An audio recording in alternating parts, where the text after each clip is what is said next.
आज हम बात करने वाले खांसी के बारे में कि अगर खांसी हो गई तो खांसी को ठीक कैसे करें। वैसे खांसी होना तो एक आम परेशानी है, लेकिन ये कुछ चीज़ें ऐसी भी है जो आपकी परेशानी को बढ़ा सकती है। तो आइए मैं आपको बताता हूँ कि खांसी होने पर क्या खाना चाहिए और क्या नहीं खाना चाहिए। अगर एक्सपर्ट्स की माने तो खांसी आने पर शहद खाना बहुत ही फायदेमंद होता है। इसमें मिलने वाले पोषक तत्व खांसी के लक्षणों को कम करने के साथ छाती में जमा बलगम को भी निकालते हैं। अदरक, इस पर हुए एक रिसर्च की माने तो अदरक खाने से खांसी की परेशानी दूर होती है। इसमें एंटीऑक्सीडेंट होते हैं जो शरीर से इन्फेक्शन को कम करते हैं, जिससे खांसी जल्दी ठीक हो जाती है। गुड़ को पुराने समय से ही खांसी का बेहतरीन इलाज माना जाता है।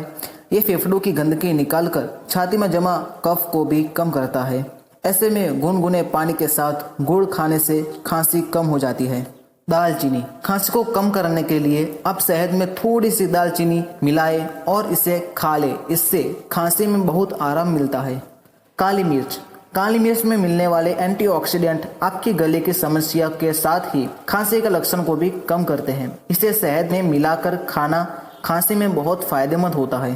अब बात करते हैं कि खांसी में हमें क्या नहीं खाना चाहिए। एक स्टडी के मुताबिक कुछ ही लोगों में खांसी जुकाम में दूध पीने से कफ की परेशानी होती है। सिर्फ दूध ही नहीं बल्कि डेयरी प्रोडक्ट से भी कफ बनते हैं, इसलिए दूध या डेयरी प्रोडक्ट खांसी जुकाम ठीक होने के बाद ही खाइए। ऑयली फूड, तली हुई चीज़ें खाने से आपकी खांसी और ज़्यादा बढ़ सकती है। डॉक्टर के मुताबिक खांसी के दौरान तली हुई चीज़ें ना खाएं। इसे खाने से आपको भारीपन महसूस हो सकता है। ठंडी चीज़ें न खाएं। ठंडी चीज़ें सर्दी खांसी की परेशानी को ट्रिगर करती है। खांसी से परेशान लोगों को पूरी तरह से ठीक होने तक इससे बचने की सलाह दी जाती है।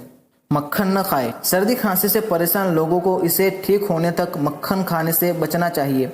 मक्खन में फैट ज़्यादा होने से खांसी बढ़ जाती है, इसलिए खांसी में इसे न खाना ही बेहतर है। तो आप ये वीडियो को अपने परिवार वालों के साथ ज़रूर शेयर करें ताकि अगर कोई खांसी से परेशान हो तो वो इससे बच सके।